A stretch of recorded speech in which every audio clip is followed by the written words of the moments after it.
Programme में एक बार फिर खुशामदीद कहेंगे और doctor Hafeez Pasha former finance minister हमारे साथ मौजूद हैं। डॉक्टर साहब, अब ये जो बात की जा रही है इस वक्त के रेवेन्यू शॉर्टफॉल है और आईएमएफ की बड़ी सख्त कंडीशंस थी इस हवाले से, और हुकूमत अब शायद देख रही है एक बार फिर कुछ मिनी बजट के हवाले से, तो ये परसेप्शन कहाँ तक सही है डॉक्टर साहब, कहाँ तक सही लग रहा है आपको?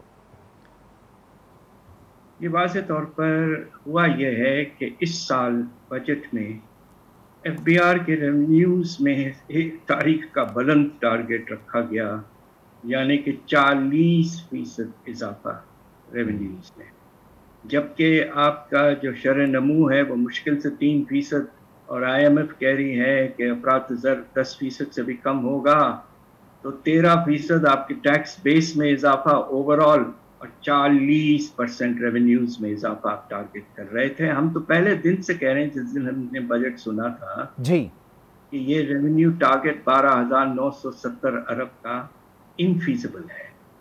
और हुआ ये है कि पहले 4 महीने में काफ़ी बड़ा शॉर्टफॉल हो चुका है, और मेरा अंदाज़ा ये है कि अगर ग्रोथ रेट के लिहाज से देखें तो मुश्किल से ग्रोथ रेट 25% तक पहुंची है, 15% का शॉर्ट बिल्कुल हो चुका है, और ये तकरीबन 400 अरब का शॉर्टफॉल है। इसलिए भी तो आईएमएफ परेशान हो गई है, और मेरे ख्याल से आज या कल या परसों एक आईएमएफ का डेलीगेशन पाकिस्तान शायद आ रहा है।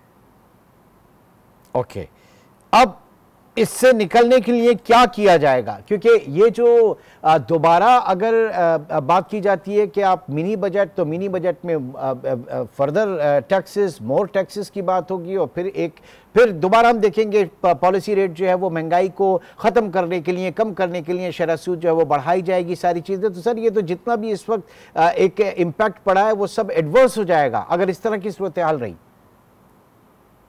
जी, खतरा ज़रूर इस बात का मौजूद है कि अगर मिनी बजट, मैं तो मजाक में बाज़ कहता हूँ कि मैक्सी बजट लाना पड़ेगा इस मरतबा, और इसलिए कि गैप बहुत बढ़ता जा रहा है, और अगर आप इस गैप को इनडायरेक्ट टैक्सेशन से पूरा करने की कोशिश करेंगे तो इसके बहुत से खतरात हैं। एक तो अफरात ज़र में फिर से कुछ इजाफा, दूसरी तरफ अमाम तंग आ कीमतों से इजाफे से, और इस वक्त अगर आपको टैक्स रेवेन्यूज बढ़ाना है तो आम चीज़ों पर टैक्स लगाना पड़ेगा, जो कि बिल्कुल बिल्कुल नामुनासिब होगा। तरीक़ा आपके पास ये है कि आप एज़ यूजुअल अपने डेवलपमेंट के अखराजात को बिल्कुल वाज़े तौर पर कम कर देंगे, जो कि शुरू कर दिया है आपने करना, और इससे हमारे शरह-ए-नमू पर अगले कुछ सालों के लिए बुरा असर पड़ता है। और दूसरी तरफ आप कोशिश तो करें कम से कम कि अपने जो करंट खर्चे हैं उनको कमी लाने की कोशिश करें। आपने इस साल बजट में तो तनख्वाहें 20-25% बढ़ा दिया है। बिल्कुल ये तो बिल्कुल। हैरत अंगेज जो आपने स्टेप लिया था, ऐसा नहीं होना चाहिए था, और उसके नतीजे में अगर आप प्रोविंशियल गवर्नमेंट्स को भी मिला लें तो हमारा जो खर्चा है करंट का तनख्वाहों और पेंशन की वजह से 800 अरब बढ़ा है। तो ये हैरत अंगेज बात है। अब आपको सोच समझ के आगे बढ़ना सर, चाहिए। आपने और आपने आईएमएफ, आपकी एक बड़ी हिस्ट्री रही है आईएमएफ के साथ डील करने की, बहुत बड़ा वसी तजर्बा रहा है। ये बताइए, जो मेन एडमिनिस्ट्रेशन होती है उसका कोई फ़र्क पड़ता है? मिसाल के तौर पे इस वक्त तो पूरी दुनिया को डोनाल्ड ट्रंप के हवाले से देखा जा रहा है, उस कॉन्टेक्स्ट में देखा जा रहा है, तो रिपब्लिकन या डेमोक्रेट्स कुछ बुनियादी फ़र्क होता है इनकी अप्रोच के अंदर, और अगर होता है तो हमारे लिए क्या होगा फिर उसमें? देखिए, मैं दबे दबे अंदाज में कहना चाहता हूँ कि ट्रंप की जो ख्वाहिश है कि अमेरिका का चाइना के साथ कॉन्फ्रंटेशन जारी रहे और हो सकता है उसको और सख्त करें। पाकिस्तान का इस वक्त जो रिश्ता है चाइना के साथ बहुत मुस्तहकम और बहुत ही अल्लाह का शुक्र है काफ़ी सालों से रहा है, मगर अब ख़तरा ज़रूर ये पैदा हो सकता है कि थ्रू द आईएमएफ और दूसरे ज़रियों से अमेरिका कुछ प्रेशर डाले कि पाकिस्तान चाइना से अपना रिश्ता कुछ कम करना शुरू कर दे और one belt one road initiative उसको बैक ना करें, ये खतरा जरूर है। तो इसमें कुछ कोई कैरेट एंड स्टिक अप्रोच भी आप देख रहे हैं या फिर वो स्टिक वाली नजर आएगी सर? देखिए, इस वक्त जो मसला है जिसका आपने अपने इंट्रोडक्शन में जिक्र किया कि पाकिस्तान को इस साल 22 से 24 अरब डॉलर की एक्सटर्नल फाइनेंसिंग की ज़रूरत है।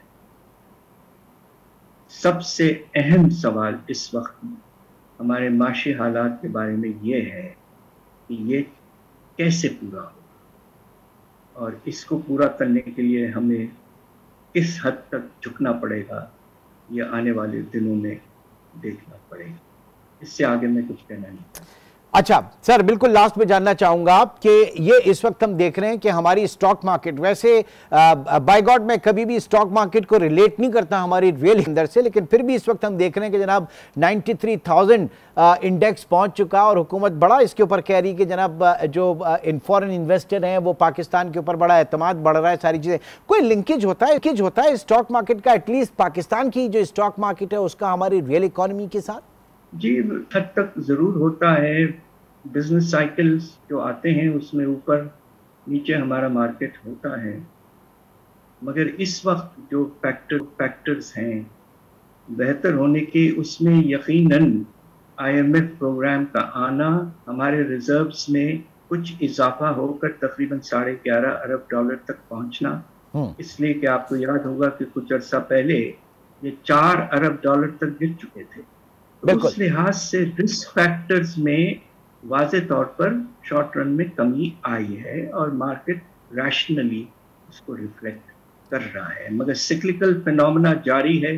बस हमारी दुआ है कि हालात संभले रहें इंशाअल्लाह।